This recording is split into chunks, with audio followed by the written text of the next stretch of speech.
Hello, and welcome to this week's episode of the Reset Podcast. I'm your host, Laura Mignot, CEO of the experience agency D-Flash. And each week I bring on another business leader who's doing game-changing work. And this week's episode is no different. I am beyond excited to have on the show Saidah Blount, who is Senior Manager, Global Brand at Sonos. And we're going to have a fantastic conversation about how she got there, what she's doing, and all the cool things she has coming down the pike. It's going to be a great episode. Take a listen. Hi, Saidah. How are you? Hey, Laura. Thank you so much for inviting me to do this. This is pretty awesome. I love... Also, it's just nice to come in and kiki with a girlfriend, but also to get to talk about some of my business experience stuff. Yeah, I'm really excited. I know. I've been on a fan for quite a while, and so I'm so proud to see what you've been able to do the last few years, especially. So I was super excited that you said yes. Thank you. So every episode starts the exact same, and I'm sure that you will be no different in giving me a hilarious answer. What was your first job? First job, I worked as a secretary at H&R Block in Kansas City. It was a summer job. H&R Block is based out of Kansas City. There is a Block family, actually. Really? There's an actual Block family? There really is a Block family. And it's weird. Kansas City has a lot of weird large companies. I mean, Hallmark Cards, obviously, H&R Block, Sprint, AMC Theaters. There's a lot of those. Really? Just kind of, yeah. Wow. And that's just the beginning. I mean, there's just so many of the little cottage industries, obviously dairy and beef and all of those other things. It's a weird little small town. But I was a summer secretary at H&R Block and learned more about doing your taxes than anyone should really ever know. Hand that off to somebody else to do because you don't want to learn about it. Pay somebody. Yeah, pay somebody. Don't do that. Yeah. And I'm sure you learned all kinds of fun things about customer service around it. Pretty much. People really do, even during the summer, you're still getting people that are coming in for higher level tax things and business tax things. And it's a very sensitive subject with people. So you have to learn really quickly to assuage anger and make sure folks just are calm. And when messing with their money, people do kind of flip out, but understandably so. Yeah, I still remember even in the corporate offices, you had to just treat people with kid gloves and treat people with respect at the same time. And I also learned that making a very strong cup of coffee will make almost any major stress moment go away. So if you ever have me make you coffee, you will notice that it's super strong. Okay, here. Yeah, here, please take this. Here's this very large mug of very strong coffee. Yeah, they taught coffee was very big in those offices. If you saw somebody kind of about to reach that next level, a cup of coffee was coming towards you pretty quickly. That's amazing. It's amazing. I'm sure that all those skills now come into play in your real life as a business leader. Yeah, maybe now it's shifted to a stiff drink. Yeah. Or other things that may help chill people out a little bit. But, I think you have to learn really quickly to read people to be a very successful business person. I think you have to know who you're dealing with, what type of person you're dealing with, personalities, working styles. Reading people is a great skill to have. And I luckily learned that from my parents very early on. My dad could read somebody pretty quickly, and he could read a room really quickly. A lot of my friends always say that I'm a little bit paranoid, that I'll step in a room and I will sometimes be like, oh, I don't know if I could stay here. And they're like, same. Yeah. You know what? I don't know about this. Yeah, where you can read energy. I mean, there's also that level, I think maybe some of my friends don't understand, as a person of color. You have to learn how to read a room and read a room for your safety. Maybe me being from the Midwest/South, that was something that you had to learn. But that skill set has served me very well, that I want to know kind of what's going on to almost an nth degree. Well, it's interesting because I feel like It's something that I do as well, where it's like, I think we were talking about earlier about being able to listen and absorb what's happening in front of us very quickly, and then making your assessments based on that. And so, yeah, you might see that I'm not talking.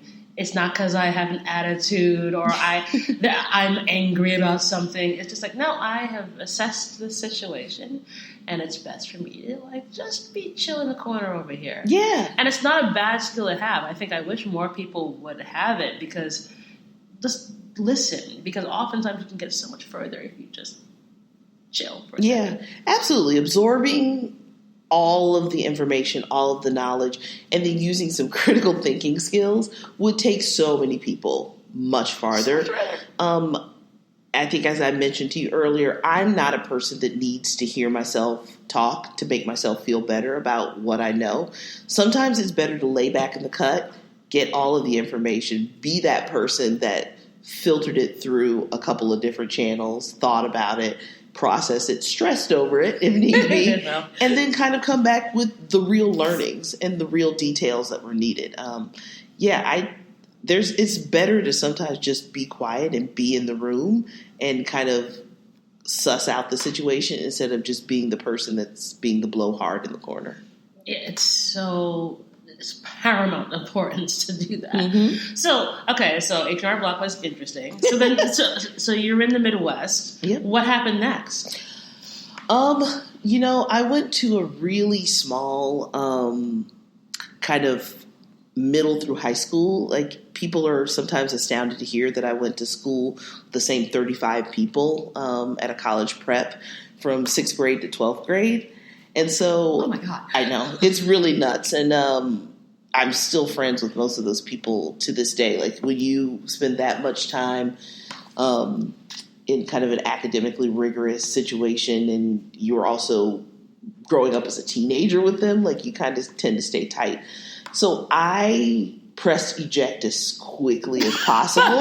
And get me out of here. And went to Maine for college, to another small situation. My classes, I think I had no more than 30 or 40 people in a class, and that was big at my college. And then through the process, what landed me in New York was an opportunity to go to grad school. And so I came here, did a year of political theory. I studied politics and kind of wanted to flex those critical thinking kind of moments. And I hit a wall and was like, I don't think I want to do this anymore. And the other love that I had always had that's been consistent through my life was music. And I got an internship at a kind of Web 2.0 company that focused on music and culture called Platform.net. And loved it so much, and they offered me a job, and I took it. And that is how I've been in New York for 21 years, with some sort of connection to music at all times. That's incredible. I didn't realize that it was an internship. It was an internship, and I had a really great boss. His name was Steve Greco, and he came out of the Interview magazine days.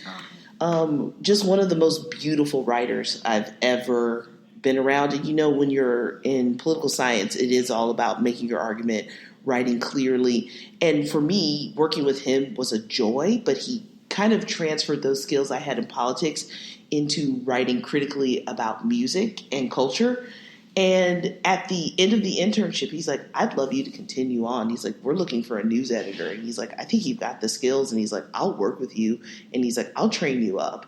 So I had literally with him a 2-year boot camp on how to write and write music journalism well. I would give him things at the beginning of the day, and at the end of the day, it would come back as a red sheet of paper. He would just destroy it. But he taught me what good music journalism was. It's put aside a lot of your personal biases and get into that structure. Give some history. Use correct grammar. Don't make up stuff. Don't use cliche terms. The things that you kind of see now, not to hate on a lot of internet journalism, but you kind of see that there is just a Wild West. You don't know what you're going to get. But Steve gave me this really great structure that I think really has been in line with almost every way that I've worked, that it's kind of, again, processing and taking the whole and coming out with something really beautiful and something that you're really proud of. It's like you don't half-ass it on the table. And he just gave me that lens of music and culture to put it through. Awesome. And so I met you when you were at NPR. Yes. And so what was that like? How does one get to be in NPR music? That was a crazy story. You know, I had been freelance for almost 8 years. And, you know, freelance in New York City means you're just picking up a lot of random jobs to make it work. Here and like, here, there, and everywhere. Yeah. And I was really lucky. You know, I had a lot of great clients I'd been working with. I'd worked with like Spotify and worked with Adidas and worked with just a lot of like cultural companies, like companies that had a good, firm basis in kind of working alongside culture. And a friend was at WNYC and he transferred over to NPR Music. And I just kept seeing this post for NPR Music looking for somebody to come in and run their live events and work on their digital platform. And every time I saw it, I was like, this is really interesting. And this would get me back into like journalism after being in like kind of like culture for a while. And I was like, this seems really, really cool. And I was like, but no, they're not looking for somebody like me. I was like, this doesn't seem, I'm like, it's NPR. I mean, I grew up on NPR. Like, I was an NPR baby. Your parents listen to the front. You're like strapped in the back and you're forced to listen to NPR with them. And I was just like, no, they're not looking for somebody like me, even though I love it. I have an academic background. And I mean, yeah, I was like, couldn't do it. And so he finally was like, you need to apply for this job. He was like, you'd be surprised. And so went through the process and they were like, we're looking for somebody to take us out of the box. It's like, we want to do events differently. We want to connect our content to it. We want to think about how experiential now resonates onto a digital platform. And we're looking for somebody to guide us through that. And I just hit it off with everybody that I interviewed there. They were kind of like, yes, this is what we're looking for. This is what we want to do. And it doesn't help that, you know, NPR was at a point, I think that they had to think about broadening their world a little bit. That who they thought listened to NPR music wasn't exactly who was being portrayed across the air. It is much more diverse. You'd be surprised and shocked. I mean, do you listen to NPR? Yeah, of course. I mean, I think that it was at a point where they were willing to start investigating and looking into anyone who had a new idea and it was fresh about how to get people into public media again. And they were like, let's do it. And I was there for 5 years. And I have to say that my boss there, Anya Grundman, who now is VP of all programming, she really is an innovator in that space, that she gave me a lot of trust. And everyone I reported to there was a woman. It makes a huge difference where a woman trusts you, opens up the gates, gives you keys to the kingdom, and it's like, go for it. And it was pretty amazing. Like, just to be able to cover music, work in music all day, throw great events. We were the legendary events. Thank you. I'll take that. I'm like, yes, they were. And I mean, we did opening night of South by Southwest. We curated a lot of festivals here in New York and in Nashville and just everywhere. And to be able to work with one of the best teams in the business, because everybody that's working at NPR is a pro, and they're also dedicated to making sure that everyone has access to amazing content, and it's public, it's free, and it's well-researched. It was a privilege to work there, and I miss a lot of the folks I work with, and I still respect them, and I tune in because I want to see what they're doing as well. Of course. And now you are, I have to say, it's so glorious to see you thriving at Sonos. You just are the events that you throw are phenomenal. How's that been from going from being at NPR to then working at an innovative technology company? That was another one that I was like, is this job really me? I actually got a call from a recruiter there, and he was like, you know what? I go on NPR Music site, and the content and the things that I love and the concerts that I see that I really love, your name is there as the producer. And he's like, I'd love to chat with you to see if you have any interest in this. And I was like, music tech, this is really interesting. I had a friend a few years before I got that call that was like, if you don't have the word tech or digital behind music in the next few years, she's like, you're going to be left on the curb. She's like, get involved now. And I feel like she was really, really right. That it's, as we all see with Spotify and with Amazon Music and all of these different things, it's a streaming world. And I mean, it's translating onto TV, and it's just the way that we're consuming culture now. It's via the Black Mirror. It's insane to me to think about that we used to buy those CDs with that impossible cellophane wrap to get off. And now it's like, oh, I hear Truth Hurts while I'm watching this movie. Here, I just got it. I mean, and it's nuts. You know, Sonos realized, and Sonos is an older company than people think. It's like 15 plus years old.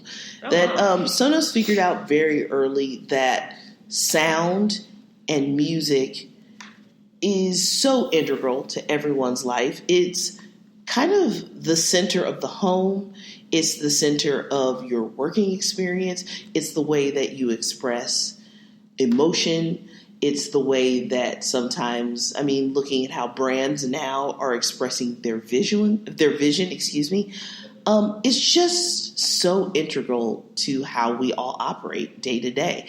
And it's about doing the best that we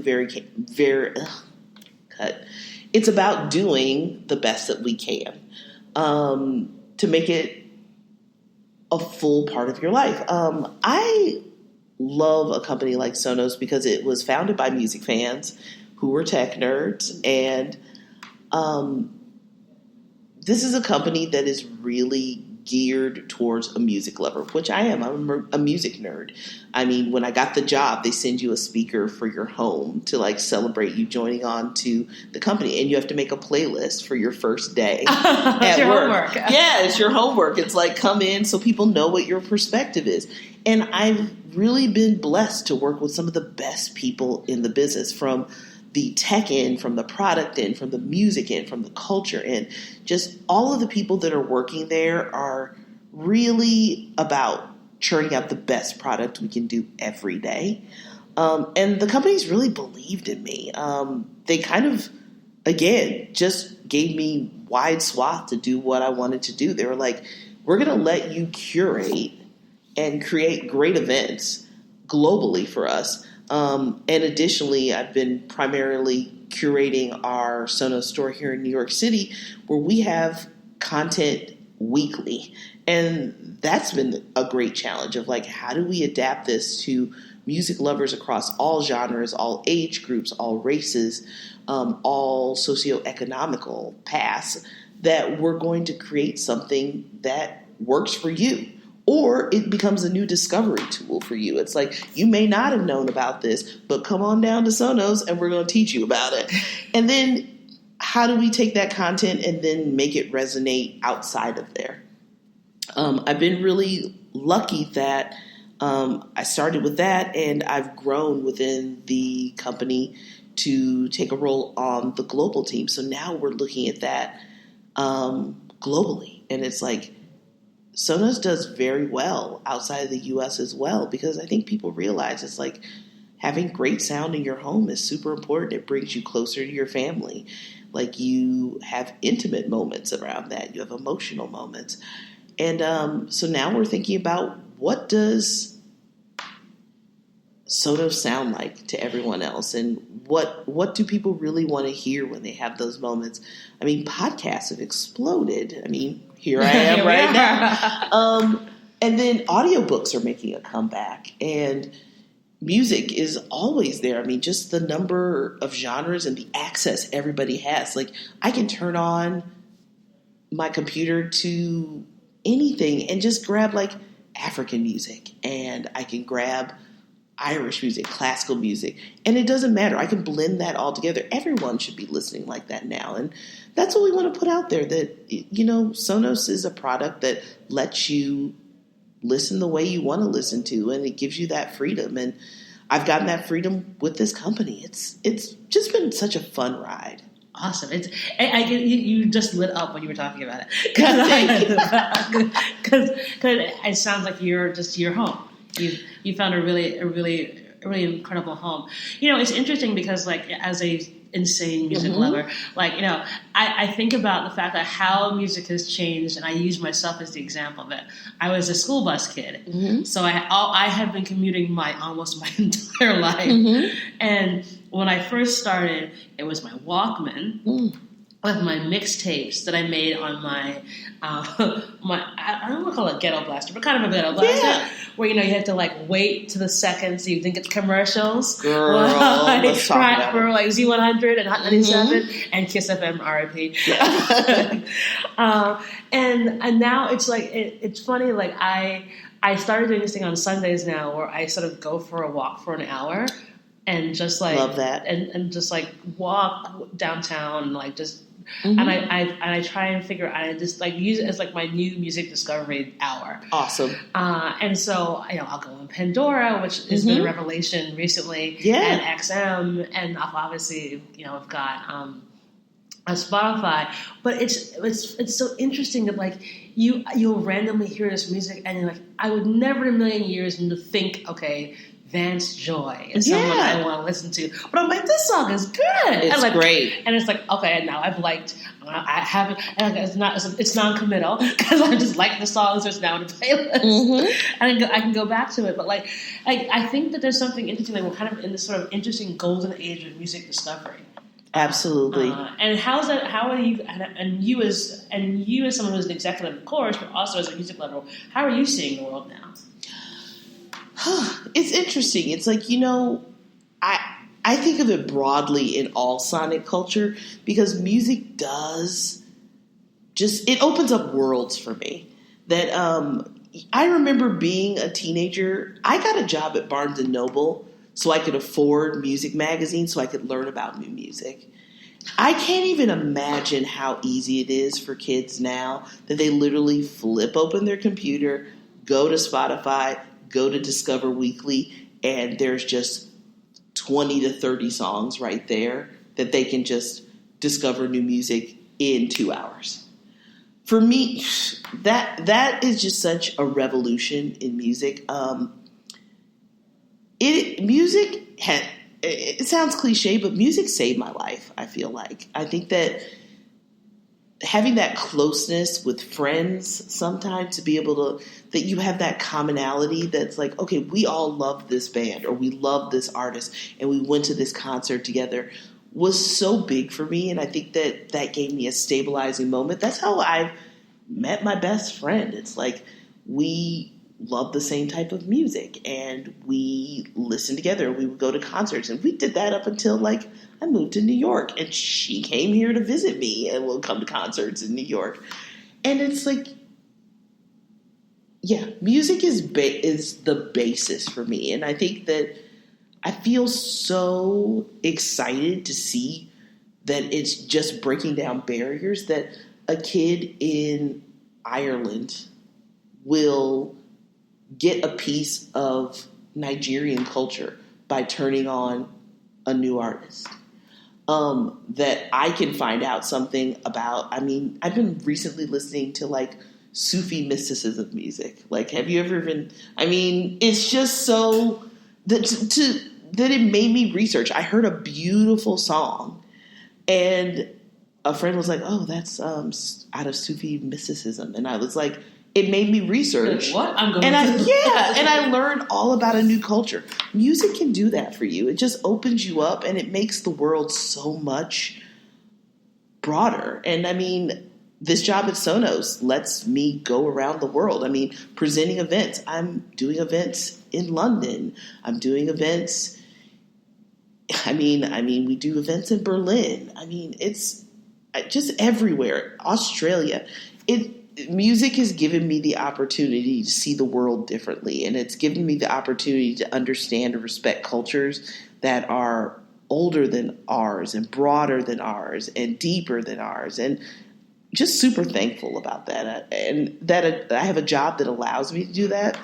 It's icing on the cake every day. Yeah, it's interesting. I feel like music, it's like it is this beautiful community that allows you to be your true self. Because like I can equate like every single moment of my life to a song, but then I can also like all these different cool experiences of just like the randomness of it all. Like you go somewhere and you like randomly mention this song that you heard, and you're like with these like boring techniques. And when I was out,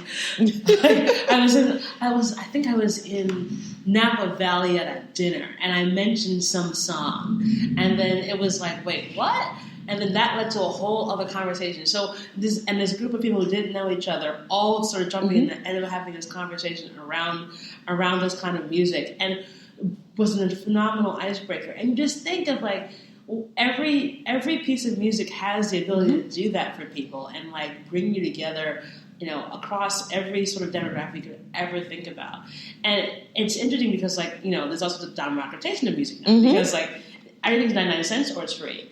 And that's the thing. It's like, well, how are artists now?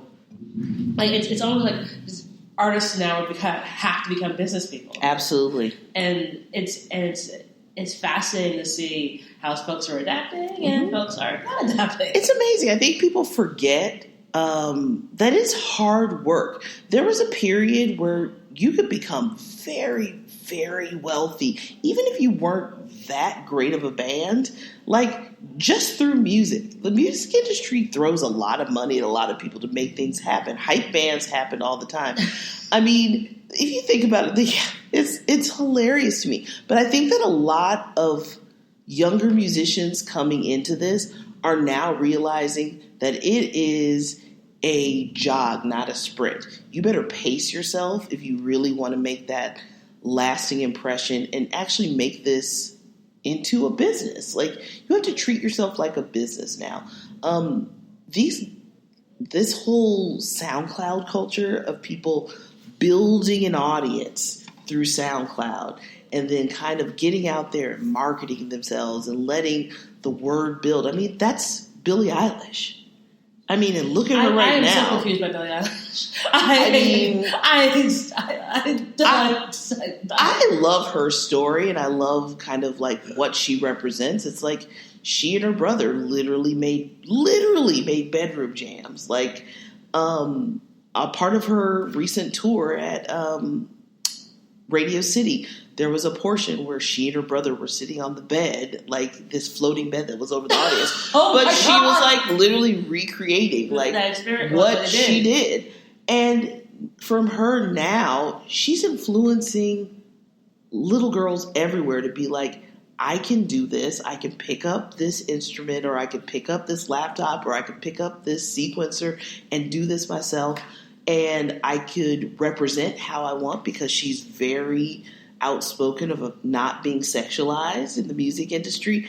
She's changing things for a next generation of girls, as well as their parents, of thinking of like, oh my God, this 17, probably now 18-year-old girl made an album, is selling out like huge venues. Number one, knocked off Old Road. Music is just powerful, and just to see the way that kids are taking it and adapting it and making it their own and making it into a business for themselves, a viable business that they know will be a long-term career, instead of sometimes petering and filtering out. Like, maybe you get 2 albums and you're done. Well, some of these folks are like, I don't care. Maybe I'll put 1 album out, but then I'm going to keep doing it on SoundCloud if I want. Or There are some that are just like, I'm going to put it out myself. I'm not even ever going to fiddle with a label. I'm just going to do it myself. It's a lot. I mean, they always say people that are working in the industry, if you're not on the stage, you wanted to be on the stage. I never wanted to be on the stage. Right. I was like, I find the background portion of it so much more interesting. Just seeing the day-to-day workings, the shenanigans, because there are shenanigans in the music industry. Not to gloss over and make it seem like it's all like fun and roses. There's some very challenging things about being in music, especially as a woman of color. It's tough. There aren't a lot of me in a lot of rooms.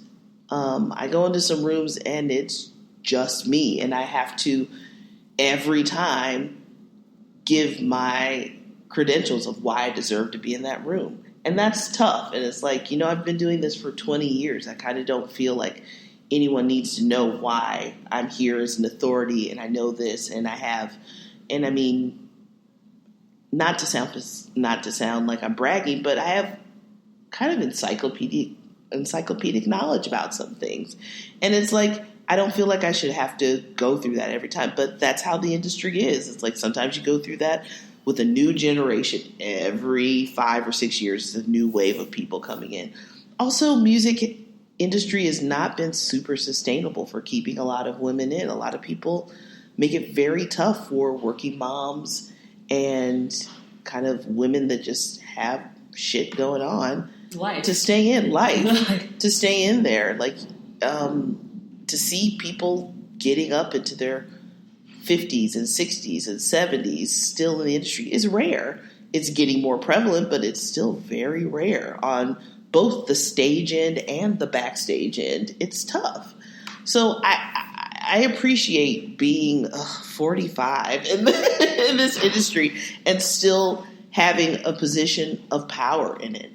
It's a responsibility I take very seriously. Yeah, absolutely, because it's not easy, and I think being a Black woman in business is, it's kind of what we said before, it's a tightrope, but I appreciate the fact that how you were like, listen, no, I'm going to be on. This is who I am, and you will respect. Yeah, and this is the thing, and I think that's the thing that I think our kind of generation is sort of embracing a little bit differently. It's like we're not saying that we have to sort of adhere to these specific rules to make people feel comfortable. It's much more about like, I know every single piece of music that you could ever dream of. Shut up. Yeah. It's great to be, and I think we've talked about this in our personal relationship. It's great to be a disruptor.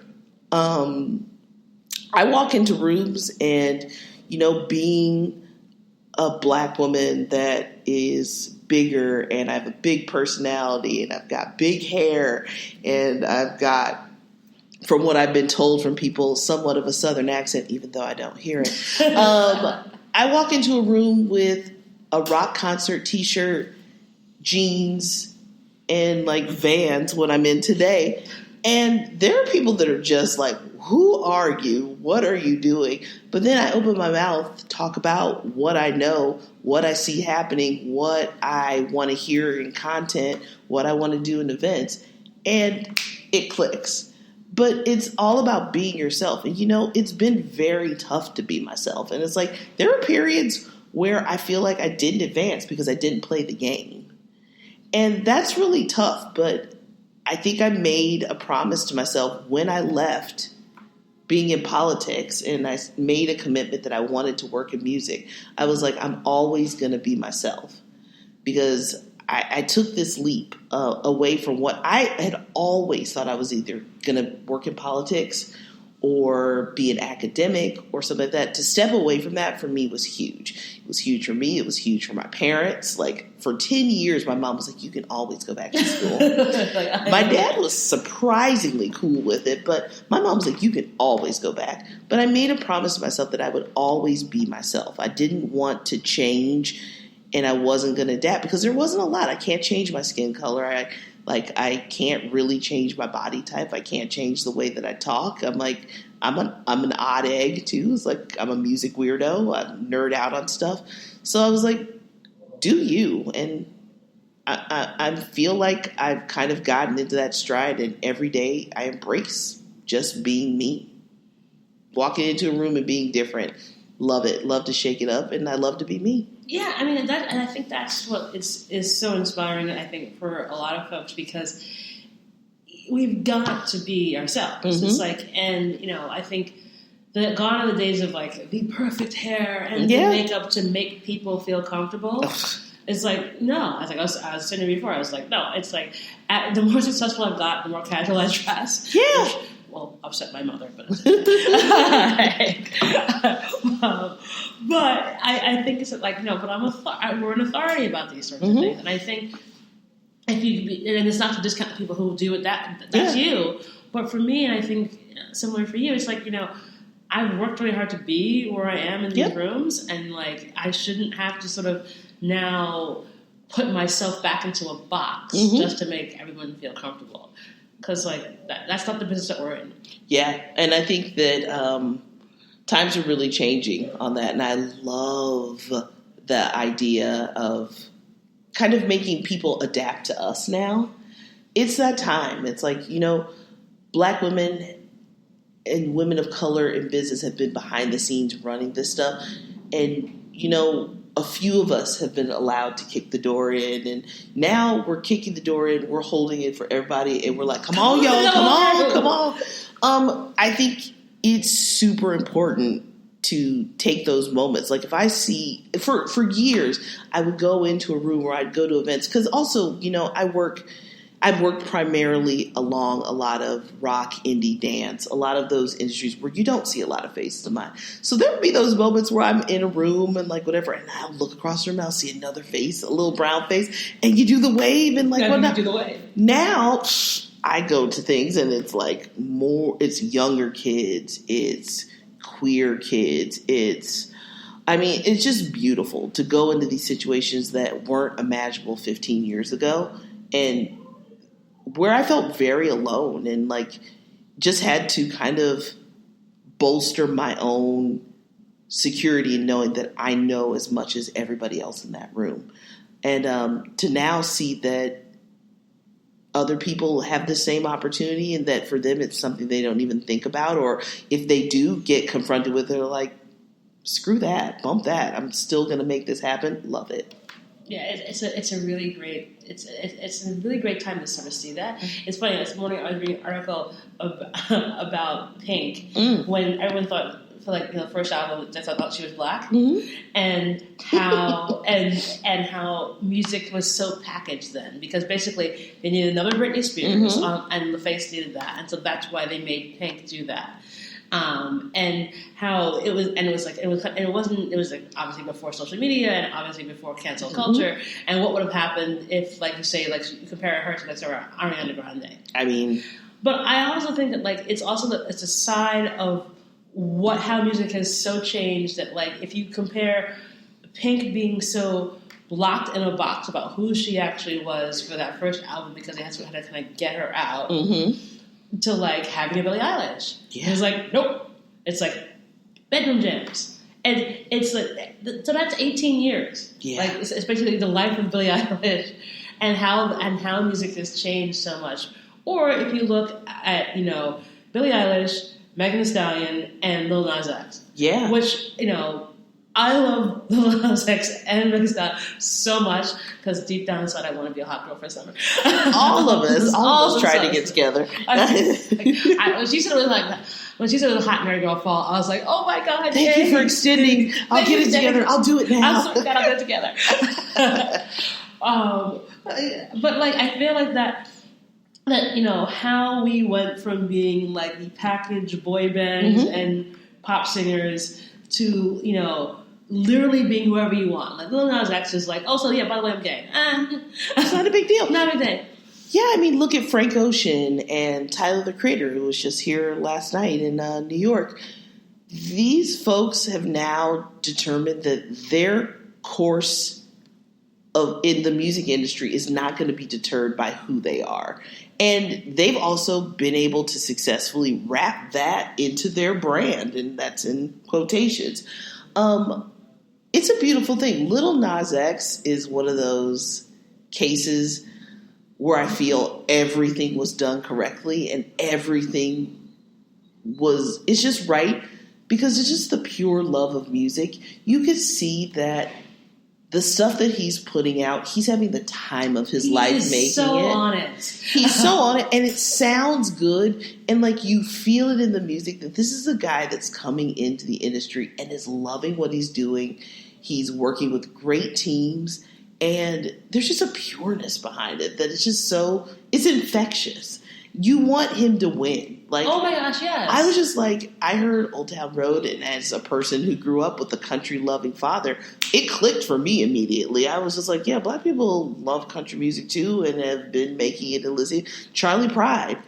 People want to try and forget about Charlie Pride. Go ahead and try. I mean, we could really break down like the history of country music and where it comes from and stems from. Yeah, I mean, traditional country music was from rural instruments that literally black and white people owned, but black people innovated a lot of the instrumentation, the way that it goes out. I mean, it's gone into everything. I mean, country music lines into jazz. I mean, you can just set it all up. For people to really, the industry to try and strike him down like that was pretty ugly. And I'm really glad that a lot of people did not let that fly. And they were just like, no, we're going to let this black boy Joy come on through. We're going to enjoy country music because we've always done it. We're going to add a little twist to it. And this kid is going to succeed. I wish him the best of luck. And it's nice to see that he is not going to end up in that one-hit wonder well, that I think he's built, again, another brand for himself that he could just constantly expand. He could do this outside of the industry if he ever decided he just didn't want to. He'd be fine. It's funny, like I ended up meeting with some people from Sony who worked with him and like got him the deal at Wrangler. And the woman who was behind it, she was so badass about it. She's like, I am not gonna let this kid fall. And it was so lovely to hear. It's like you got a music executive who's very high up at this huge record label, and this one young man, and she's like, nope, not on my watch. Yeah. Like, she was literally the Ayala, not on my watch. I love it. Because she's like, we will not let this happen. Mm-hmm. And I think that is also, again, a testament to how much this has changed. Yeah. Think about how if there was a hint of controversy with an artist back in 2000, 2001, how a record label like, okay, bye-bye. The next person. Factory. Like, we'll just go back to the factory and make another one that's kind of like you and shove you out there. Absolutely. And so it's refreshing to see that, like, how music, again, the industry has just changed and adapted with the culture. Like, it has to. I mean, another one that you just brought up, Meg Thee Stallion, I mean, is unbelievable that, she came in on the tail end and has bolstered this idea of women owning their own sexuality and the way that they want to relate to the world, the way they want to dress the world, right behind Cardi B. And, these ladies are doing it, and they're refusing to go into this, there can only be one at a time, and we're not going to fight each other. They're like, we all bring something to the table. Like, Cardi has her own lane, and Cardi has used her lane to open up tons of opportunities for herself. And I think that Meg has been very smart about this and is doing the same thing. Also, people underestimate Meg because she's also in school. She's doing this all while getting her degree. People are like, she's in school. While wearing assless chaps. Absolutely. While twerking and having knees better than I will ever have in my life. He reincarnated me 5 times and I still wouldn't come back with these like that. And these ladies are also taking the opportunity whenever they speak or whenever they kind of put their input into the industry, that they're bringing, again, kicking down the door, bringing the other female rappers. They may not be women that rap about their owning their sexuality, whatever. It may be a woman that is making really weird, quirky rap like Tierra Whack, that they're also mentioning them like, I want to work with her. They're bringing up a Lizzo. They're like coming alongside a Young M.A. It's like everyone together. These ladies now in the industry have realized there doesn't have to be just one of us at a time. All of us can exist in this space. We can all be making our own versions of art. We can all be making that cash. And we can all support each other. We don't have to catfight. Why do we need to do this? Well, that's a really awesome point, because I think that it's also the fact that we're finally showing that there's so many different sides of us. Yeah. And there isn't just the one woman, the one brown woman who can do this. You can do all these different things.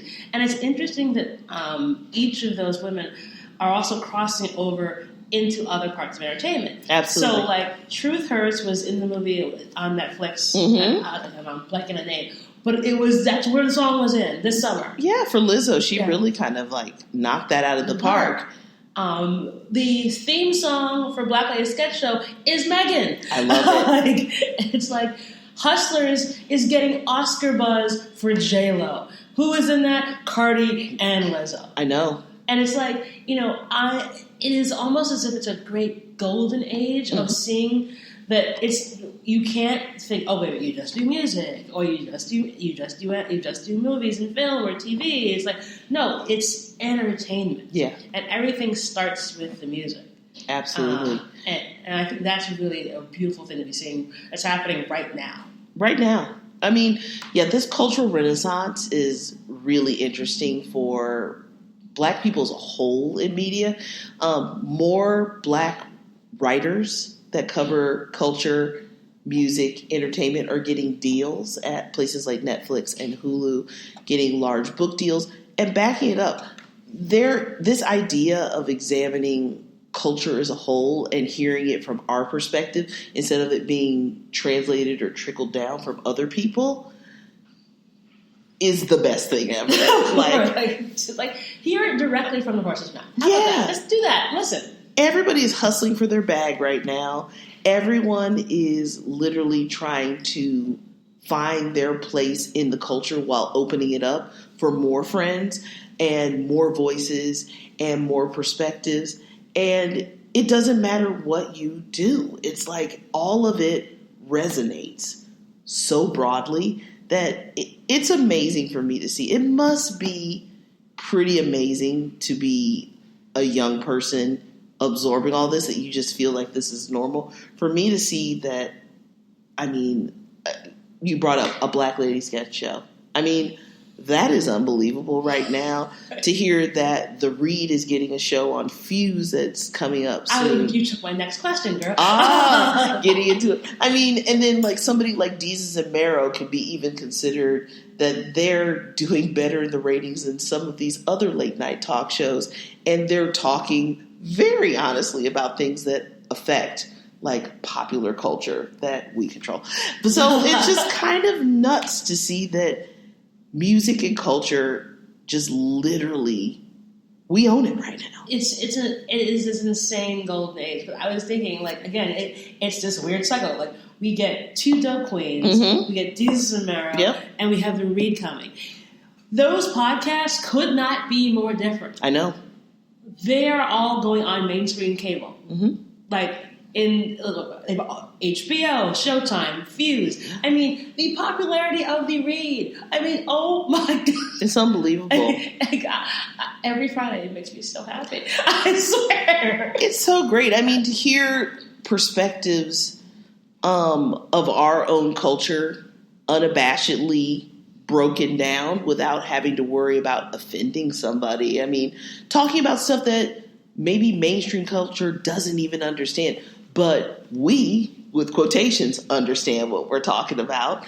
I mean, just even that concept. You know, I had to explain what Black Twitter was to somebody. I'm not surprised. And it's a place. Yeah. I actually mentioned in a meeting, I was like, you just need to make sure that we just talk about this correctly and we get into Black Twitter. And somebody was like, what is Black Twitter? And I was like, let me explain to you. Basically, the undercurrent, everything that you experience on Twitter was already discussed and dissected probably 3 months ago on Black Twitter. Black Twitter is the leading cultural hub that drives the internet and how it translates out into probably mainstream culture. It's just insane. Physical culture, the things you see on the street, the billboards, the personalities that are selected, the writers that you're reading.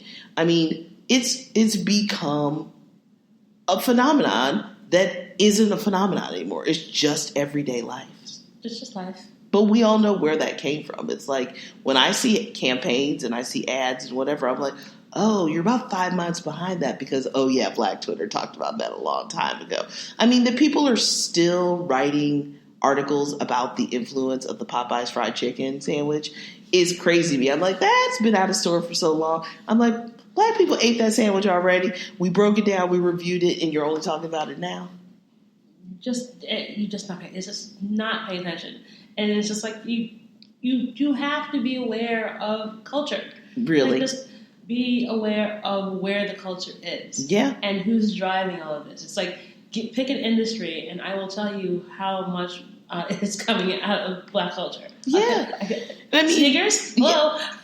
Yeah, sneakers. I mean, Virgil Abloh is a whole nother level of coming out of kind of a streetwear culture, but is now influencing so much of the mainstream fashion industry and also just that idea of him and other people working in the business. I mean, as much as it hates me to drag his name through my mouth, I mean, for what Kanye did, and you know what I mean, I could also pull in people like Public School and Rihanna. Rihanna's changed Rihanna has everything, which is so glorious to see. Yeah, that it's funny that like it had to have been Rihanna to do it. Yeah, it's like but then people are like shocked that she's actually involved, and I'm like, okay, so let me explain something to you. In 2006, at my very first fresh out of college advertising job, the first person I was doing a campaign for was for CoverGirl. Mm-hmm. This new girl who was 15 years old who had this song called Pon the Replay. And CoverGirl had already hired her to be on their makeup campaigns. And they're like, that's Rihanna girl. She's going to be something. I'm like, she's from the Caribbean. She's going to own this thing. I said that in 2006. Yeah. And it's like, yeah, it's like, listen, I will grab every piece of culture along the way. I want every brand to love me. And then, by the way, I actually love it my own. People learned, and I think that Black women learned very quickly from the school of Oprah that you have to control and own every aspect of your image and your brand, because if you leave it in the hands of somebody, you know they're going to mess it up. But if you think about it, you have Oprah, you have Shonda Rhimes, Beyonce. There's just so many women. Ava DuVernay. Oh, yeah. Now Tracy Ellis Ross. Tracy came from even the school before Oprah, Diana Ross. And look, watch your mother. I think that her mother is a really good representative of that. She let somebody control her image for so long, and that she got boxed into this is who she was a supreme. But then Diana took over her own image and was like, no, I'm so much more than that.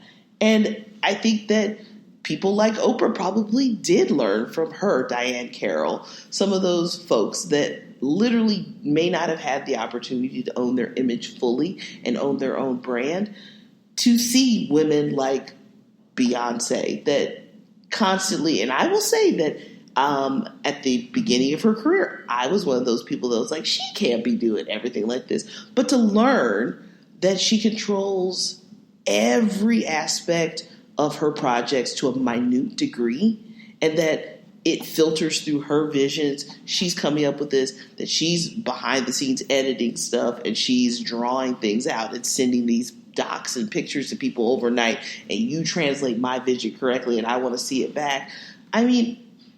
That's the greatest thing that you can see as a woman, a young woman, a Black person, as a business person, across all lines. And then other ones like Rihanna have taken it and adapted. I mean, Rihanna's the richest woman in music now. $600 million a year. Like, it's insane that she just cycles through. And it's like, and it's funny because it's not from her music. It's crazy. I mean, it's crazy. And I saw on a red carpet thing where like people like drag her because there's not been an album yet. But here's the other thing: whenever this album does come out, people will lose their minds because she's like, "Oh, I made you go away." Yeah. I mean, that's the Rihanna way, and it's like she cracks about it. She's like, she knows she's like building that froth of anticipation, but. The cool thing is that, the product that she's doing in her off season, if you want to call it that, everything is top notch. And it still links back to the culture. It links back to her Caribbean roots. It links back to her music roots. It links back to her own personal interests.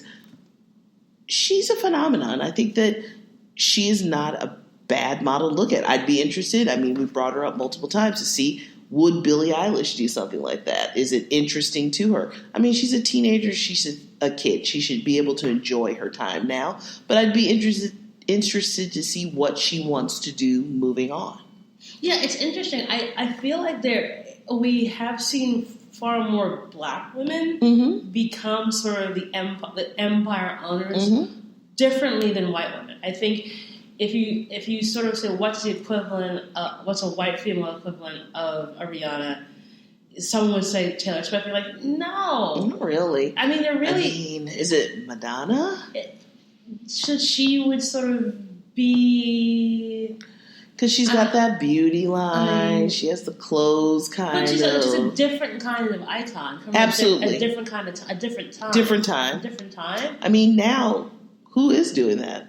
I mean, to see that there are that many Black women across multiple industries that sort of cross over on both sides, I don't think there is an equivalent. And I think it's just, and I think it's what goes back to what you were saying before. Like, it is the reason why we're seeing it now is that now it's our time. And I think the unapologetic.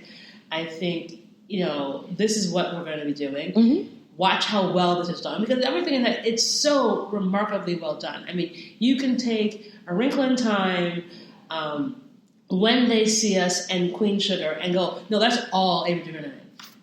Like, you would get one 10 years ago. Absolutely. But, like, you get three uniquely high quality, unbelievably acted, well-nominated, highly rated, cultural crossovers. Yeah. From one Black woman, and hiring all those women of color to be directors. That's what I was about to say. And bringing all those writers along and pushing them forward. Having her own studio, having her own incubator almost as well. I mean, it's unbelievable the channels that she's opened for people. At what, ironically, one of my first interns at my first job directed an episode of Queen Sugar this year. Wow. Yeah, Chico Omoale. Shout out Chico. But yeah, it's unbelievable the doors that we are willing to open for each other as working women, business women, executives.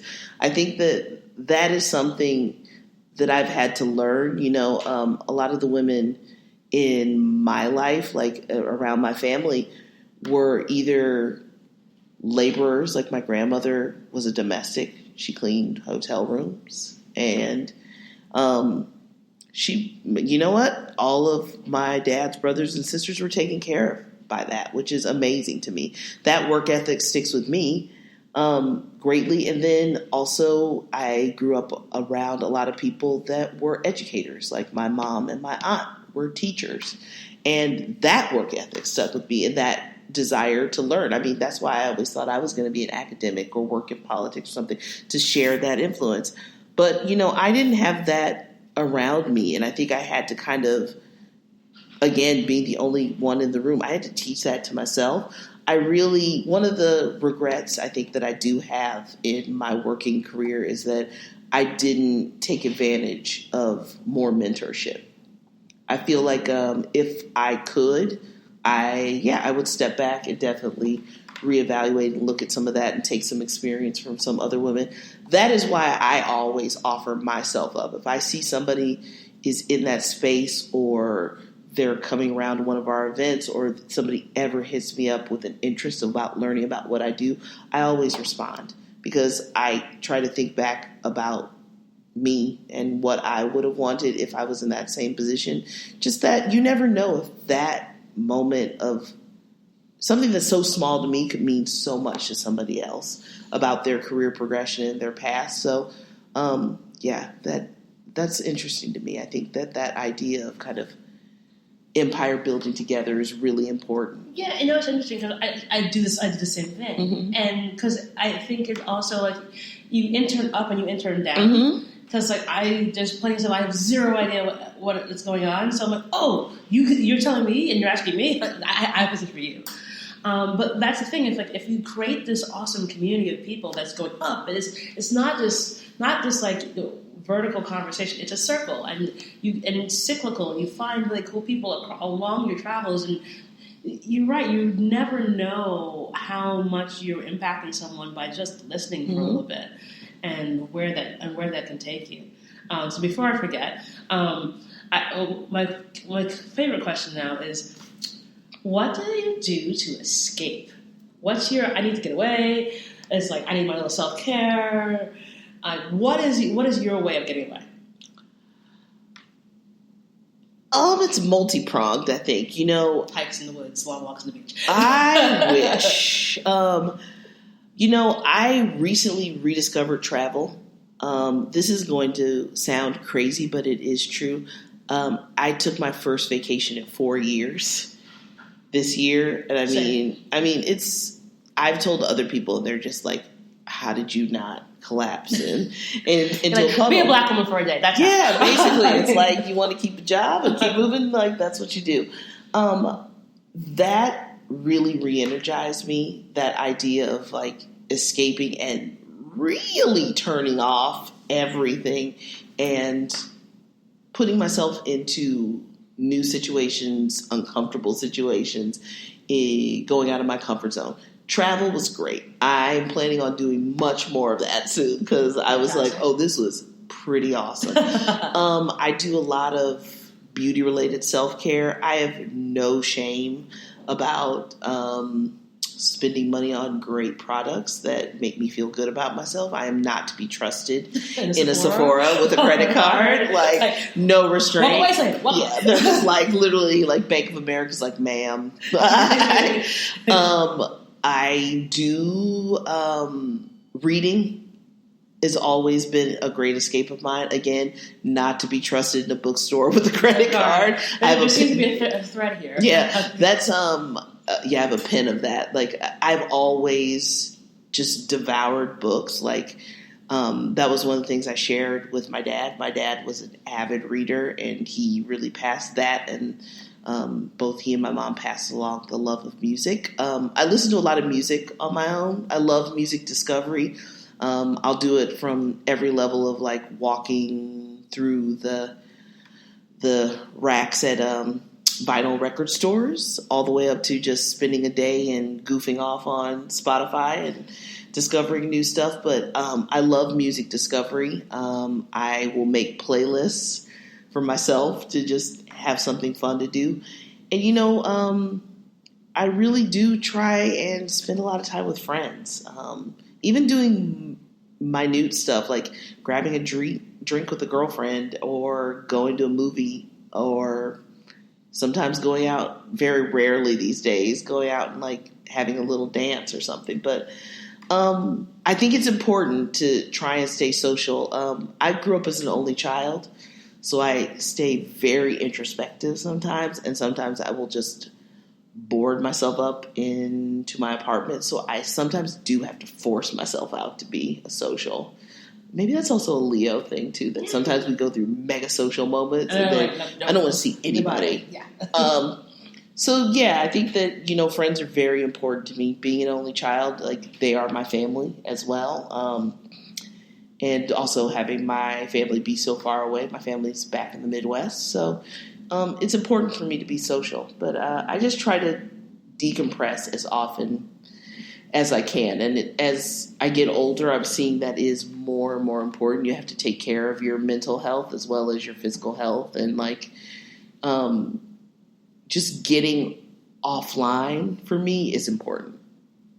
Awesome. Let's say it's been a delight. Oh. This is probably the longest episode I've ever done. I could keep talking. Are you kidding me? This is a good thing. Thank you. Thank you so much. We're going to throw in the links to all your socials so people can follow you and check out the cool stuff that Sonos is doing and the events that you curate, which are phenomenal. And if you're in New York or London, Berlin, wherever they are next, check them out because you are the goddess of this sort of stuff. And more to come, too. So just keep an eye out. More fun stuff from Sonos soon. Oh, cool. I can't wait to hear. But thank you all for listening.